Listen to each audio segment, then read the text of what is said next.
विशाखापट्टनम से दिल्ली गांजा और हशीश ऑयल की मुंतकिली का रैकेट बेनकाब करते हुए रटाकुंडा पुलिस ने बैन रियासती मुलजिमीन की 4 रुकनी टोली को गिरफ्तार कर लिया।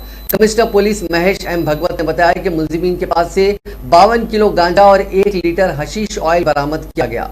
इमरान नामी शख्स जिसका ताल्लुक दिल्ली से है, वो इन तमाम को विशाखापट्टनम के कबायली इलाकों को भिजवा कर उनसे गांजा और हशीश ऑयल मंगवा रहा था। मौसूक जराये से पुलिस को इत्तला मिली कि टोली के अरकान विशाखापट्टनम के दोवाड़ा रेलवे स्टेशन से ट्रेन में सवार हुए और मौलाली रेलवे स्टेशन पहुंचे। वो जैसे ही गांजा और हशीश ऑयल के साथ स्टेशन पर उतर कर जा रहे थे कि पुलिस ने उन्हें गिरफ्तार कर लिया। इमरान की गिरफ्तारी के लिए खुसूसी टीमें तश्कील दी गई हैं। पकड़े जाने वालों के नाम 26 साला फहीम, 26 साला जुनेद, 22 साला शाहरुख, 24 साला मोहम्मद नाजिम की हैसियत से की गई है।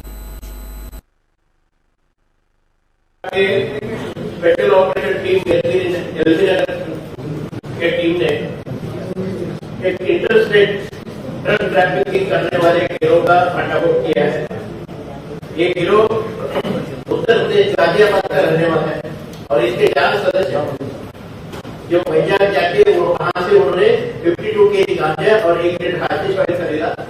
वहां से गरीब ट्रेन से वो लोग सिकंदराबाद का टिकट डाल के मोलावाली उतरते और वहां मोलावाली स्टेशन में कुछ देर तक रुकने के बाद वो सिकंदराबाद जा रही थी, तो वहां से दक्षिण एक्सप्रेस पकड़ के दिल्ली जाने का उनका प्लान था। इस गैंग को इंटरसेप्ट करते हुए एक गांजा और हशीश ऑयल और 7 मोबाइल फोन, 750 रुपए नकद ये प्रॉपर्टी हमें मिली है। उसकी कीमत तकरीबन 12,80,750 रुपए है। ये जो गैंग है दिल्ली से इमरान नाम शख्स ने इनको यहाँ भेजा करके इन्फॉर्मेशन है और वैजाग में कोई विजय नाम आदमी जो राजस्थान का रहने वाला है, वो एजेंसी एरिया से गांजा और हैश ऑयल वहां से प्रोक्योर करके इनको सप्लाई करता है। इससे पहले भी एक बार ये लोग यहाँ आ चुके थे।